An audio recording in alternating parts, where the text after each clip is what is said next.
Hey, real quick before we start this video, a lot of you guys have been asking for team shirts. Finally, Autohaus has t-shirts, so it would really help out a lot if you supported the shop, got some merch, some shirts, stickers, support the media work, support me and my dog. Check out that merch store so I don't starve you guys. 1986 Toyota Corolla.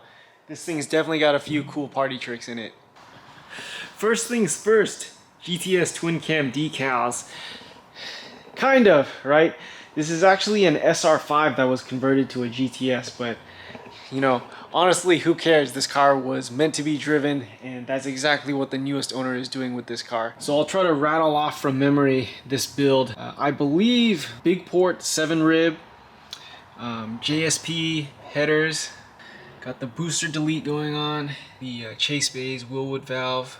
Still got the factory clutch master over there. Pretty cool oil filter relocation setup. I know down there it's blocked off and you guys can't see it, but there should be like a giant 30 or 35 row oil cooler behind this beautiful Levin grill. I believe this is on Mega Squirt and sequential ignition and injection. I don't know blacktop, silver top, but for sure 20 valve ITBs. Pretty unique too. Electric water pump, so no thermostat, but the electric water pump will either open or close gradually, or the amount of flow, something like that, instead of having a thermostat.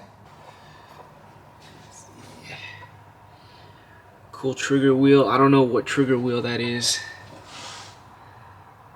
And we can see the extended oil pan saying hi to us underneath. We'll check that out later. Oh, by the way, this hood, carbon. Best of the best 14x7 plus 0 T37s. I wonder who that guy is. Again, a really bare bones isn't the right word for it, but you know, this was a street car in its past life, and it, you know, this is just my opinion, but I'm glad the owner kept the interior, because I don't know quite how to say it, but you know, having a streetable car that you can take to the track, you know, I absolutely love that concept. Yeah, fixed Recaro bucket. Take a look inside. T3 fixed rails. Good thing me and the owner are similar heights. Oh, and I just noticed, check it out. That aluminum pedal cover for maximum heel toe action. Oh, but you know what? I just realized the guard on the carpet's missing. I'm sure they all are. Someone needs to reproduce that. Power windows too, pretty interesting.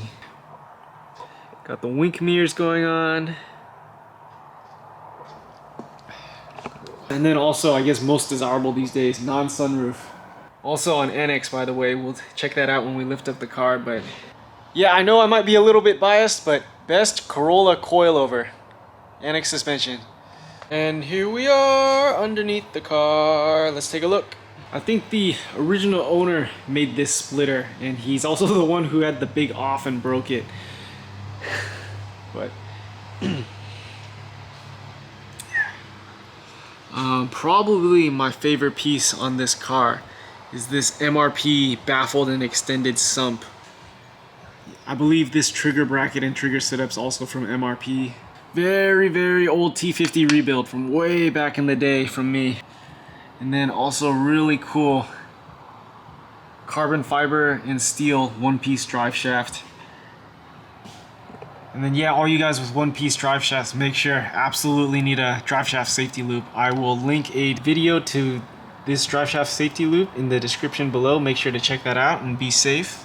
If you notice how pretty this diff looks, that's one of the things this owner came here for. Long story short, there was some nonsense going on in this rear axle, and here we are to fix it. So WPC and cryo ring and pinion. We took apart his I believe this one's a Tomei 1.5. We took it apart, cleaned it, basically rebuilt and reassembled it, 100% lock.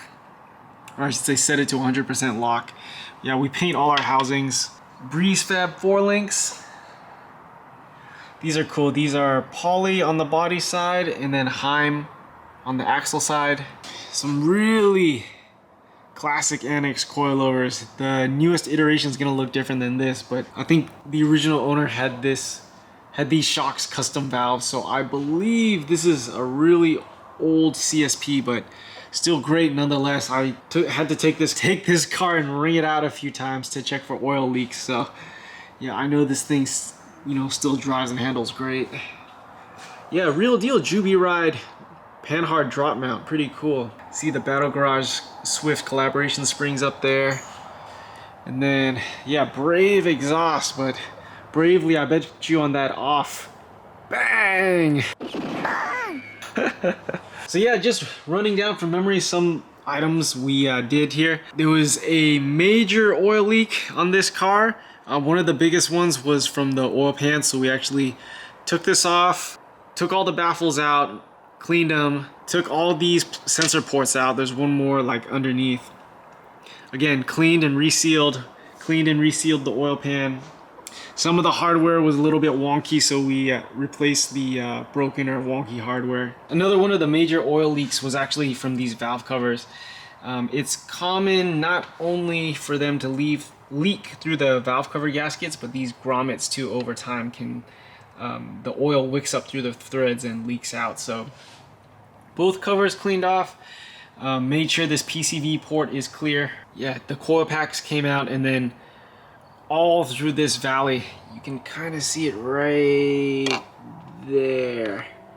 There's 3 plugs that are like for the oil galleys for the heads. We took those out, put new crush washers, cleaned out all the oil residue in the valley. Yeah, meticulously clean now. Tough to see, but Honda starter adapter. This one needed a new starter, so we put a new starter, and we also added this heat shield blanket because these JSP headers were cooking the plastic portions of that old one. Dizzy block off, I don't know who makes that. This wire harness is pretty cool. I think the original owner, actually I'm sure the original owner made it. You know, there's Deutsch connectors like in a bunch of different places on this wire harness. And yeah, I absolutely cannot get over these throttles. Not only is the driving experience exhilarating, but the freaking sound of these things at full song, not even full song, you know, even at like 4 grand, these things are exhilarating just to hear.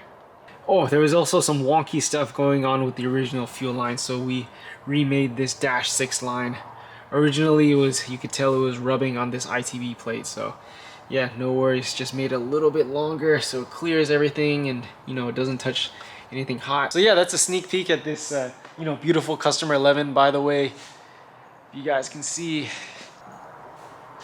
the N2 cars here for his WPC Cryo TRD gear set trans, T50 trans also.